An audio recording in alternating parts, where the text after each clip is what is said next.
nine, eight, seven, six, five, four, three, two, one.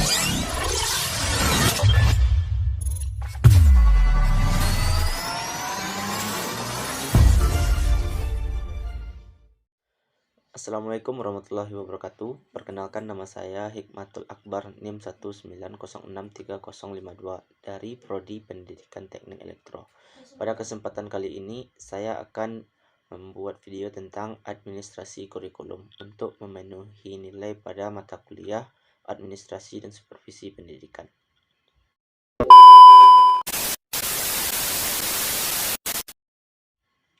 Baiklah, sebelum kita membahas tentang administrasi kurikulum, tentu kita harus tahu apa itu kurikulum.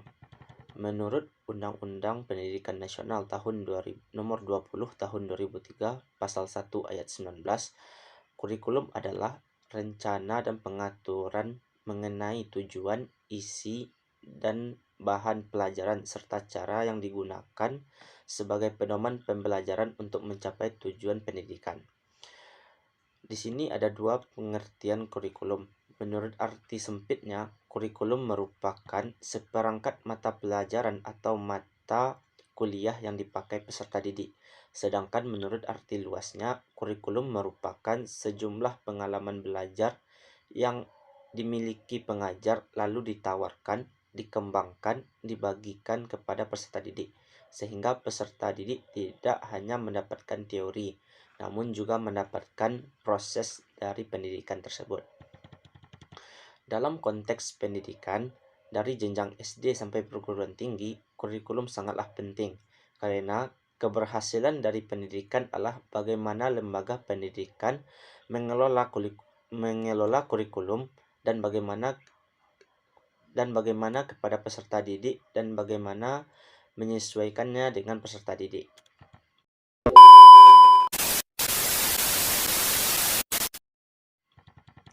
Baiklah, selanjutnya kita akan membahas tentang administrasi kurikulum tersebut.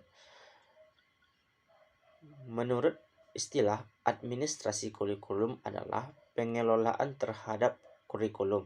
Dari setiap lembaga pendidikan terdapat 5 komponen dari kurikulum ini. Yang pertama yaitu kurikulum, yang kedua tujuannya, yang ketiga isi atau konteksnya, yang keempat metode, dan yang kelima adalah evaluasi. Baiklah, selanjutnya kita akan membahas tentang proses administrasi kurikulum menggunakan fungsi-fungsi administrasi. Yang pertama itu planning atau perencanaan. Kurikulum sudah direncanakan sedemikian rupa, tetapi selalu ada masalah yang terjadi, jadi kurikulum harus dibedah, diperbaiki, direvisi ulang oleh pemerintahan. Yang kedua itu organizing atau pengorganisasian. Hasil dari rancangan yang disosialisasikan kepada seluruh anggota instansi lembaga pendidikan.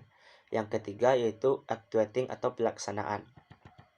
Pelaksanaan kurikulum dilakukan dengan proses kegiatan belajar mengajar seperti kegiatan PBM di kelas. Guru atau dosen memberikan pelajaran teori-teori yang tepat kepada peserta didiknya. Selanjutnya itu yang keempat yaitu evaluasi atau pengawasan. Tujuan evaluasi untuk mengatur sejauh mana penerapan kurikulum berstandar nasional dipakai sebagai pedoman pengembangan dan pelaksanaan kurikulum di suatu lembaga pendidikan. Selanjutnya kita akan membahas tentang peran pengajar dalam administrasi kurikulum. Yang pertama itu implementasi. Pengajar berperan untuk mengaplikasikan kurikulum yang sudah ada dan menerima berbagai kebijakan dari perumus kurikulum tersebut. Yang kedua itu adopten. Pengajar diberikan kewenangan untuk menyesuaikan kurikulum dengan kebutuhan sekolah dan kebutuhan lokal atau kebutuhan peserta didiknya. Yang keempat yaitu developer. Pengajar berperan sebagai pengembang dan mendesain kurikulum agar sesuai dan peserta didik dapat memahami pelajarannya dengan baik. Yang kelima atau yang terakhir yaitu research atau penelitian. Pengajar berperan sebagai peneliti yang memiliki tanggung jawab dalam meningkatkan kinerja sebagai tenaga pengajar atau tenaga pendidik. Mungkin hanya sekian yang dapat saya sampaikan pada video kali ini. Terima kasih atas perhatiannya.